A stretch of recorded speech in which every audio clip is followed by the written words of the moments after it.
नमस्कार साथियों।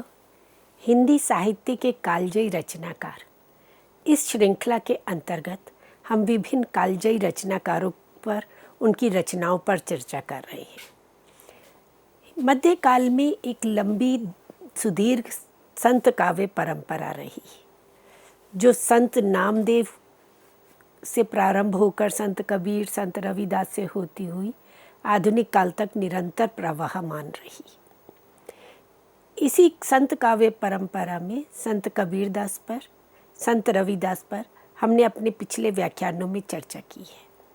आज हम उसी कड़ी को आगे बढ़ाते हुए बात करेंगे सिख धर्म के आदि संस्थापक श्री गुरु नानक देव जी पर।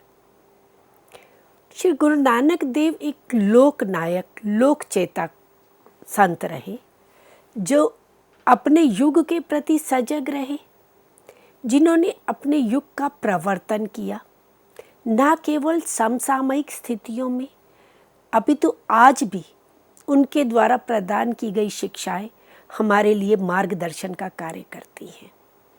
उनके अनुयायी आज भी समाज में असंख्य मात्रा में हैं। श्री गुरु नानक देव मानवतावादी विचारधारा के प्रबल पक्षधर रहे। अगर हम उस समय की बात करें जब श्री गुरु नानक देव हुए, आज से 550 साल पहले, 15वीं-16वीं शताब्दी की बात है, 1526 विक्रमी संवत में उनका जन्म हुआ, तो वह समय राजनीतिक दृष्टि से, सामाजिक दृष्टि से, धार्मिक दृष्टि से वैषम्यपूर्ण था। एक और मुगल साम्राज्य इस्लाम धर्म को लेकर आया था, उनकी अपनी आस्था, विश्वास, मान्यताएं थी, और दूसरी ओर यहाँ से चला आ रहा हिंदू धर्म, बौद्ध धर्म, जैन धर्म, विभिन्न संप्रदाय यहाँ प्रचलित थे, जिनकी अपनी आस्थाएं, अपने विश्वास थे, और दोनों में पर्याप्त मतभेद था, जिसके कारण अक्सर दोनों धर्मों में, हिंदू धर्म में और इस्लाम धर्म में, वैमनस्य की स्थिति बनी रहती थी। समाज में भी जातिगत ऊंच नीच का भेदभाव, वर्ण व्यवस्था आदि अपने चरम पर था। समाज में अंधविश्वास, कुरीतियाँ, बाह्याचार, पाखंड आदि समाज को पतन के गर्त में धकेले जा रहे थे। स्वार्थ लोलुपता बढ़ी हुई थी, आर्थिक वैषम्य सबसे अधिक था। तो ऐसे भयावह वातावरण में, ऐसे वैषम्यपूर्ण समाज में एक दिव्य ज्योति के रूप में ज्ञान का प्रसार करने के लिए आविर्भाव हुआ श्री गुरु नानक देव जी का। श्री गुरु नानक देव जी का इस धरती पर आगमन क्षुद्र, अस्थायी एवं सामयिक स्वार्थ युक्त संकीर्णताओं से समाज को उभारने के लिए एवं सद्मार्ग प्रदर्शित करने के लिए हुआ। उन्होंने समाज को एक सद्मार्ग दिखाया, अकाल पुरुष का, उस परम तत्व का तक पहुँचने का, मुक्ति का श्रेष्ठ मार्ग दिखाया। और इस तरह से गुरु नानक देव जी ने अपने समय की स्थितियों को, अपने समय के परिवेश को समझते हुए उसके अनुरूप अपनी शिक्षाएं प्रदान की। आज हम बात करेंगे श्री गुरु नानक देव जी के जीवन परिचय को लेकर, उनके व्यक्तित्व के विषय में, और उनकी जो विचारधारा रही, इस पर आज की हमारी चर्चा केंद्रित रहेगी। जहाँ तक उनके जन्म की बात करें तो उनके जन्म को लेकर के दो मत मिलते हैं।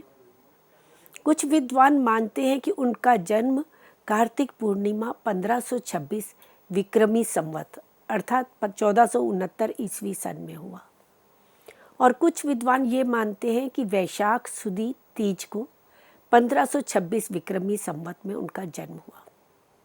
सिख धर्म में जो जन्म साखियाँ उपलब्ध हैं, उनके अनुयायियों द्वारा जो मत प्रकट किए गए हैं, उनमें ये दोनों ही मिलते हैं। एक मत ये भी मिलता है कि श्री गुरु गोविंद सिंह जी ने खालसा पंथ की स्थापना वैशाख में की थी, बैसाखी के अवसर पर। तो उसी समय में नानक जी का जन्मदिन ना करके, उनकी जयंती ना मनाकर कार्तिक पूर्णिमा को उनका प्रकाश पर्व मनाया जाने लगा।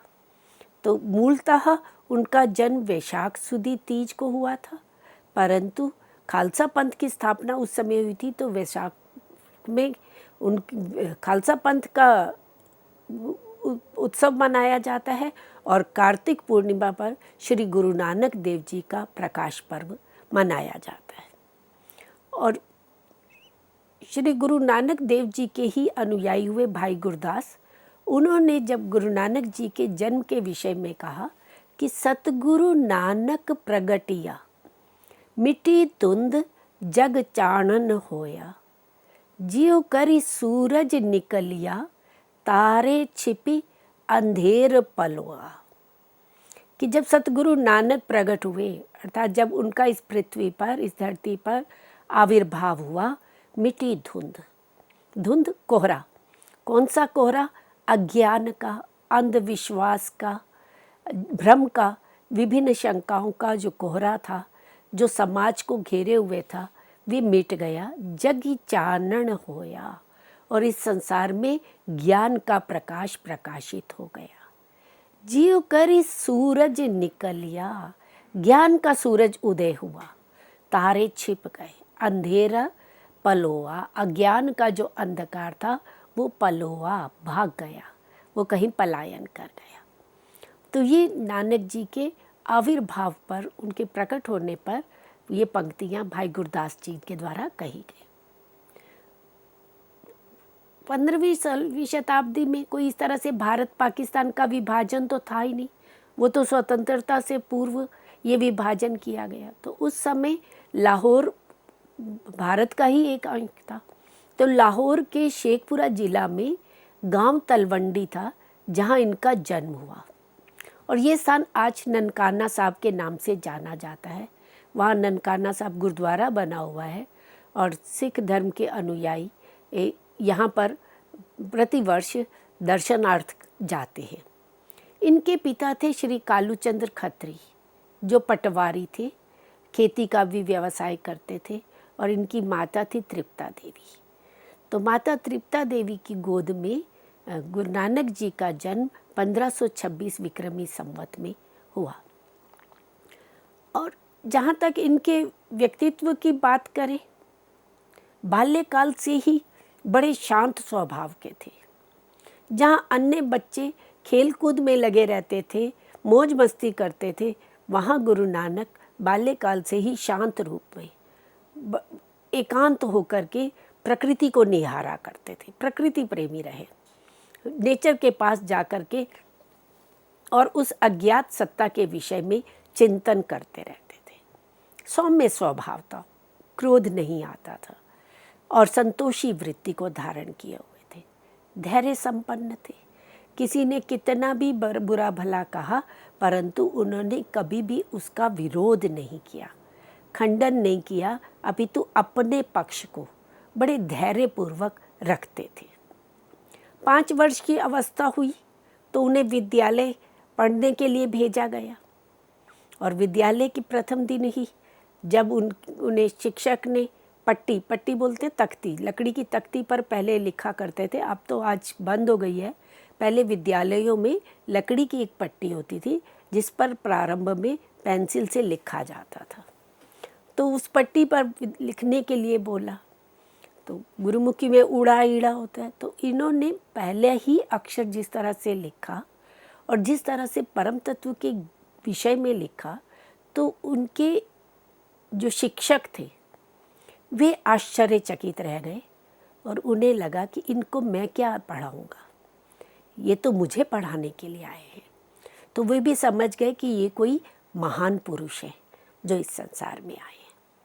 इसी तरह से जब उनका जन्म हुआ, उनकी जन्मपत्री बनाने वाला जो पुरोहित थे, उन्होंने भी जब उनकी कुंडली बनाई तो वे देख कर के आश्चर्यचकित रह गए, क्योंकि ऐसा महान विभूति संसार में नहीं हुई थी। तो उन्होंने उनके पिता कालू जी राम जी से कहा कि ये तो कोई दिव्य आत्मा आई है जो इस संसार को प्रकाशित करने के लिए आई है, संसार को सद्मार्ग दिखाने के लिए आई है। तो विद्यालय में अध्ययन के लिए तो नहीं गए, पर इनके पिता ने इनके घर में ही पढ़ने की व्यवस्था कर दी। गोपाल पंडित जी से इन्होंने हिंदी भाषा का ज्ञान प्राप्त किया, ब्रजलाल पंडित से इन्होंने संस्कृत भाषा सीखी और मौलवी कुतुबुद्दीन से फारसी भाषा का ज्ञान प्राप्त किया। तो इस तरह से उस समय में प्रचलित हिंदी, संस्कृत और फारसी तीनों भाषाओं में ही इनको सिद्धहस्तता प्राप्त हुई। और पंजाबी तो इनकी अपनी मातृभाषा ही थी, क्योंकि उस समय लाहौर में, पूरे पंजाब क्षेत्र में पंजाबी भाषा ही बोली जाती थी। तो मातृभाषा के रूप में पंजाबी तो उनकी भाषा, मूल भाषा या मातृभाषा थी। और श्री गुरु नानक देव तर्क बुद्धि संपन्न रहे। उन्होंने किसी भी बात को, किसी भी विषय पर एक परंपरा से चले आए हुए विश्वास के रूप में उसे ग्रहण नहीं कर लिया, अपितु अपनी बौद्धिक क्षमता से, अपनी तार्किक बुद्धि से उस विषय में या उस परंपरा के विषय में विवेक सम्मत अपना विचार प्रस्तुत किया। जब ये 9 वर्ष के हुए तो इनका जनेऊ संस्कार होना था, यज्ञोपवीत संस्कार, जो बहुत महत्वपूर्ण संस्कार माना जाता है। और पुरोहित जब इनको यज्ञोपवीत के लिए आए, उन्होंने मंत्र पढ़ के इनको सूत का जो जनेऊ था वो पहनाने लगे। तो गुरु नानक देव ने उस समय जो पंक्तियाँ कही वे आज भी समाज के लिए एक दिशा सूचक है। उन्होंने उस पुरोहित से कहा, दैया कपाह संतोख सूत जतु गंडी सतवट एह जनेऊ जिय काहई तब पांडे धतु ना एह तुट्टे ना मल लागे ना एह जले ना जाड़ा धन सुमानस नानका जो गली चले पाड़। कि ये जो सूत का बना हुआ धागा है ये तो हमारे शरीर के ऊपर धारण किया जा रहा है और ये मैला भी हो जाएगा और ये तो पानी में गल जाएगा, यही नष्ट हो जाएगा। तो यज्ञोपवीत तो ऐसा धारण करना चाहिए जो केवल इस लोक में ही नहीं, यह लोक में नहीं, पर लोक में भी सहायक हो। अब वो जनेऊ कैसा होना चाहिए, वो धागा कैसा होना चाहिए, उसके लिए वे कहते हैं दैया कपाह, दया रूपी कपास का बना हुआ हो। संतोख सूत, और वो जो कपास से जो धागा बनता है वो धागा किसका बना हो, संतोष का। तो मनुष्य को अपने मन के भीतर दया धारण करनी है, संतोष को धारण करना है, तो संतोष का सूत हो। जब तो गंडी सत्य वटु, और सत्य की वाट से उसको बुना गया हो, गंडी मतलब उसका बुनाई की गई हो। तो इस तरह से सत्य से युक्त होना चाहिए। ए जनेऊ जिया कहाई ना पंडित, तो जनेऊ तो ऐसा होना चाहिए। और ये जो दया का बना हुआ, संतोष और सत्य का बना हुआ धनुष जनेऊ है, ये ना तो टूटे, ना तो टूटता है, ना मल लगे, ना ये मैला होगा, ना ये जले न जाए, और ना ये जल में गलेगा, ना इसका पानी कुछ बिगाड़ सकता है। और धनुषु मानस, वह मनुष्य धन्य है जो गली चले पाड़े, जिसने अपने गले में ऐसे यज्ञोपवीत को, ऐसे जनेऊ को धारण कर लिया। तो इस तरह से उन्होंने अपनी तार्किक बुद्धि से यज्ञोपवीत संस्कार की नवीन व्याख्या प्रस्तुत की। और उस व्याख्या को सुन करके जो उस समय के पुरोहित थे वे भी आश्चर्यचकित हुए और उन्होंने श्री गुरु नानक देव जी की बुद्धि का लोहा स्वीकार किया। और इनका जो बाल्यकाल था वह एकांत में व्यतीत हुआ। वे बाहर जब निकलते थे तो आसपास के बच्चों को इकट्ठा कर लेते थे और उनके बीच में बैठ कर के अकाल पुरुष की बात करते थे, सतकर्तार सतनाम की बात करते थे। और जो अन्य बालक होते थे वो इनकी बात को बड़े ध्यान से सुना करते थे। अब पिता इनकी इस स्वभाव को देखते हुए चिंतित रहने लगे, क्योंकि वह तो लौकिक दृष्टि से ही समाज को देखते थे और उनको लगता था कि मेरा बेटा ये तो विरक्ति की ओर जा रहा है, ये तो वैराग्य को प्राप्त कर लेगा, और वह उसका ध्यान विरक्ति से हटा करके समाज की ओर लगाना चाहते थे, सांसारिक वस्तुओं में लगाना चाह रहे थे। और उन्होंने एक बार उन्हें कुछ बीज दिए कि खेत में जा कर के इन बीज को बो दो, और गुरु नानक जी उन बीज को लेकर के खेत में गए और बोने के स्थान पर उन्होंने उन बीजों को खेत में बिखरा दिया, चारों तरफ बिखरा दिया। और वहाँ बैठे हुए वहाँ एक वृक्ष के नीचे बैठ गए और बोलने लगे, राम जी की चिड़िया राम जी का खेत, चुगोरी चिड़िया भरी भरी पेट। तो सारे पक्षी आ गए, वहाँ पर चिड़िया उड़ के आ गई और बीज खाने लगी। तो वो चिड़ियों को यही संबोधित करने लगे कि तुम भर पेट करके ये बीज खाओ। अब जब उनके पिता कालू मेहता जी को ये बात पता चली तो वे बड़े क्रोधित हुए। तब गुरु नानक देव जी ने उन्हें कर्म की फसल बोने का संदेश दिया, ज्ञान प्रदान किया कि फसल बोनी है तो अच्छे कर्मों की फसल बो, जो इस लोक में नहीं परलोक में भी सहायक होगी। और पिता को सच्ची खेती का मर्म समझाते हैं कि सच्ची खेती किसे कहते हैं। यह तन धरती बीज कर्मा करो, सलिल आपौ सारिंग पानी, मन किरसान हरि हृदय जमाइले, इह पावसी पद निर्माणी। कि सच्ची खेती क्या है कि अपने इस शरीर को ही धरती बना लो और अपने जो कर्म है कर्मों को बीज डालो। तो शरीर रूपी धरती पर कर्मों के बीज को जब बोओगे, और बोएगा कौन? मन किसान, मन रूपी किसान। कहाँ बोएगा? हरि। और क्या करेगा? हरि हृदय जमाइले। हृदय मतलब हृदय, और हृदय में प्रभु को ध्यान जमा ले, प्रभु का ध्यान हृदय में स्थित कर ले। और जब धरती पर बीज डाला जाता है तो उसे जल से सींचा भी जाता है। तो जल क्या होगा? सलिल आपौ सारिंग पानी। सारिंग पानी भगवान विष्णु। तो प्रभु जो है वे स्वयं इसके जल होंगे, वो इसको सींचेंगे। यह पावसी। तो इस तरह से खेती करने पर पद निर्वाण, निर्वाण के पद को, मोक्ष के पद को प्राप्त किया जा सकता है। तो इसी शरीर को ही धरती बनाओ और कर्मों का बीज बो करके और उसमें उसे अपने हृदय में प्रभु का स्मरण धारण कर लो तो मुक्ति की प्राप्ति होगी। तो इस तरह से अपने पिता को वे सच्ची खेती का मर्म समझाते हैं।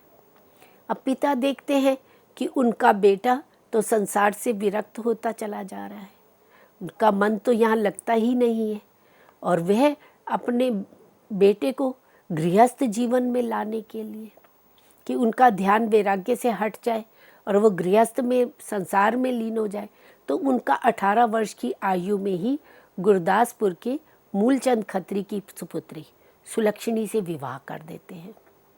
विवाह के पश्चात थोड़ा समय वो गृहस्थ में रहते हैं। उनके 2 पुत्र भी हुए, श्रीचंद और लक्ष्मीचंद। इनमें से जो श्रीचंद उनका पुत्र था, वे भी अपने पिता नानक देव की तरह ही वैरागी जीवन को स्वीकार किया, परंतु गुरु नानक देव जी ने गृहस्थ जीवन की कभी निंदा नहीं की। गृहस्थ जीवन को त्यागने का उपदेश उन्होंने कभी नहीं दिया और सन्यास को कभी उन्होंने श्रेष्ठ नहीं माना। तो उन्होंने गृहस्थ में रहते हुए ही अपने सांसारिक कर्म करते हुए, अपने कर्तव्यों का निर्वाह करते हुए आध्यात्म के पथ पर चलने का निर्देश दिया।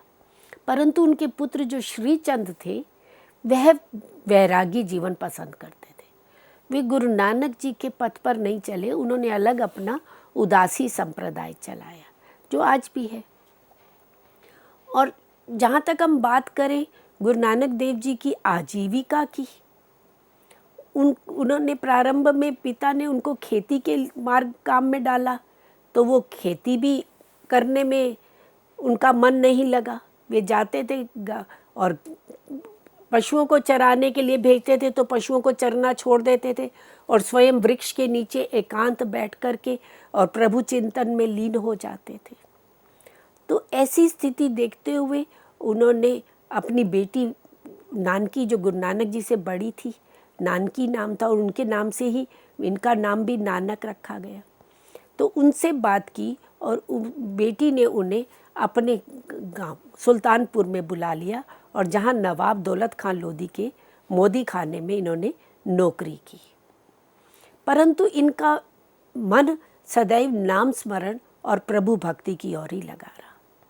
ऐसे इनके जीवन के संदर्भ में अनेक घटनाएं, अनेक प्रसंग पूरे सिख समाज में प्रचलित है। गुरु नानक देव जी ने अनेक यात्राएं भी की। उनके पिता ने अनेक बार उन्हें काम करने के लिए भेजा। एक बार उनको 20 रुपए दिए और कहा कि जाकर के सौदा लेकर के आओ। अब वो सौदा लेने के लिए गए तो उन्हें रास्ते में जाते हुए एक भूखे साधु संतों की टोली मिली। तो उनको लगा कि इन भूखे साधु संतों को भोजन कराने के सिवाय और सच्चा सौदा क्या हो सकता है। तो वहाँ पर उन्होंने उन साधु संतों को बड़े प्रेम से बैठ कर के भोजन करा दिया और बड़े प्रसन्न मन वापिस आते हैं। तो पिता पूछते हैं तो पिता बताते हैं किस तरह से उन्होंने सच्चा सौदा किया है। तो पिता का क्रोध के शिकार बनते हैं। पिता उन्हें प्रताड़ित करते हैं और वह स्थान जहाँ गुरु नानक जी ने सच्चा सौदा किया था, आज वहाँ पर एक गुरुद्वारा सच्चा सौदा के नाम से ही गुरुद्वारा बना हुआ है। और जहाँ उनके पिता ने उन्हें प्रताड़ित किया था, वहाँ भी गुरुद्वारा तंबू साहब बना हुआ है। उसी की स्मृति में वे गुरुद्वारा भी वहाँ पर बना दिया गया। और दौलत खान लोधी के मोदी खाने में ये सौदा तोलने का कार्य करते थे।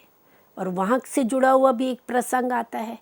उस प्रसंग में ये आता है कि जब ये तौल रहे थे तो तोलते तोलते 12 तक गिनती तो कर गए और उसके बाद जैसे ही 13 नंबर आया तो वो 13 13 13 प्रभु सब कुछ 13 करते हुए और आटा तोलते चले गए।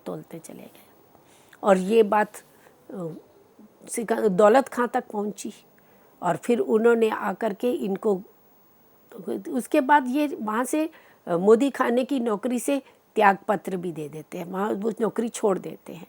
यद्यपि दौलत खान लोधी ने आजीवन इनका शिष्यत्व को स्वीकार किया, वे इनके चमत्कारों से, इनके विचारों से प्रभावित भी रहे।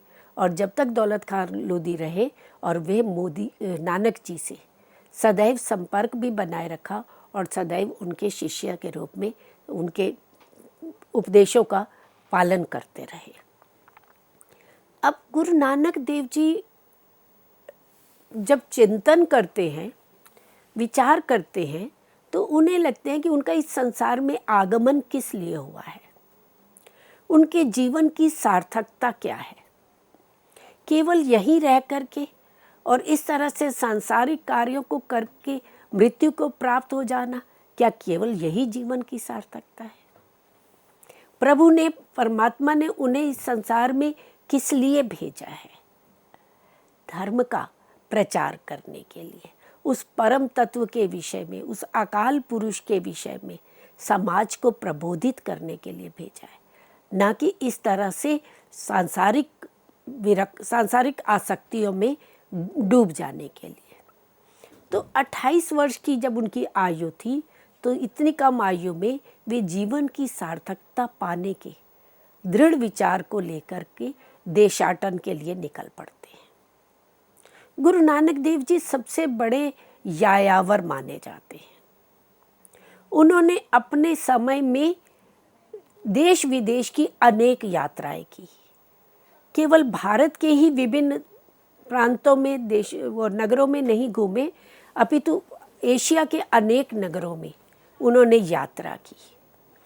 और यात्रा करने का उनका उद्देश्य ही एक तो अपने जीवन को सार्थकता प्रदान करना था और समाज को प्रबोधित करना था। जब उन्होंने एक दृढ़ निश्चय किया कि वे समाज को प्रबोधित करने के लिए, जनता के साथ संवाद स्थापित करने के लिए विभिन्न देश विदेश में भ्रमण करेंगे तो उस निश्चय को लेकर के वे बेई नदी में जाकर के स्नान करते हैं।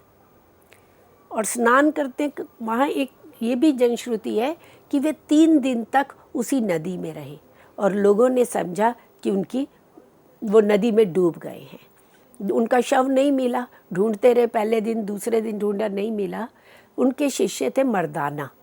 मर्दाना को वो अपने कपड़े दे करके गए थे और उन कपड़ों से को लेकर वो बैठे रहे, पर उन्हें पूरा विश्वास था कि नानक देव वापस लौट करके आएंगे।